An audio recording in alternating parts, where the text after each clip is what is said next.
Hello everyone, welcome to my channel. ఇవాళ ఎంతో టేస్టీగా అండ్ యమ్మీగా చికెన్ గ్రేవీ కర్రీ ఎలా చేసుకోవాలో చూద్దామా.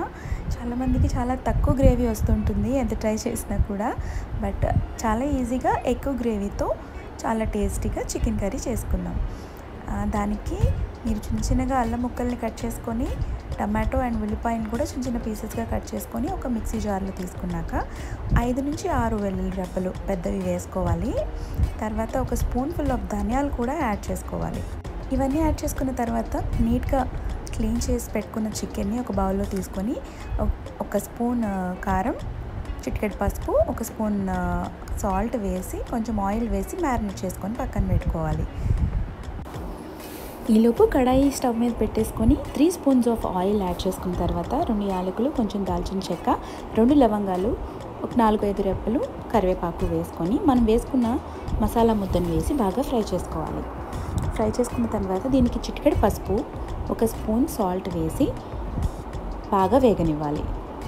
వేగిన తర్వాత ఆ పచ్చివాసన పోతుంది అనిపించినప్పుడు మనం పక్కన మ్యారినేట్ చేసుకొని పక్కన పెట్టుకున్న చికెన్ని ఈ మసాలా ముద్దకే యాడ్ చేసుకోవాలి.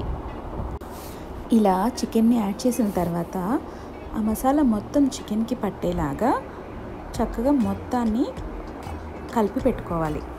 ఇలా పెట్టడం వల్ల ఆ చికెన్కి మొత్తం మసాలా పడుతుంది. ఇప్పుడు మూత పెట్టుకొని లో ఫ్లేమ్లో ఒక 10 మినిట్స్ ఉడకనివ్వాలి.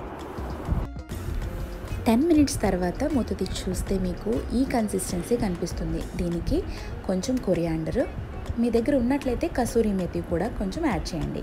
కసూరి మేతి వేయడం వల్ల కర్రీ మంచి టేస్ట్ వస్తుంది.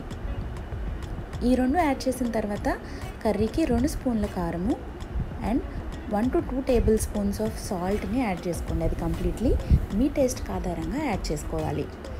దీన్ని మొత్తం కలిపి పెట్టుకున్న తర్వాత ఒక గ్లాస్ నీళ్ళని కర్రీకి యాడ్ చేసి మంచిగా కలిపి పెట్టుకొని ఉడకనివ్వాలి.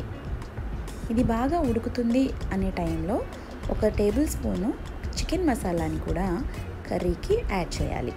చికెన్ మసాలా యాడ్ చేసిన తర్వాత మీకు కన్సిస్టెన్సీ ఈ విధంగా కనిపిస్తుంది.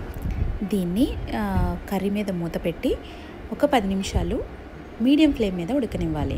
ఇలా ఉడికిన తర్వాత మీరు కర్రీని తీసి కొంచెం కొరియాండర్ని యాడ్ చేసుకొని ఒక లో ఫ్లేమ్ మీద ఒక 5 to 10 మినిట్స్ ఉడకనివ్వాలి. దీనివల్ల గ్రేవీ మొత్తం దగ్గర పడి ఆయిల్ బయటకు వస్తూ కనిపిస్తుంది.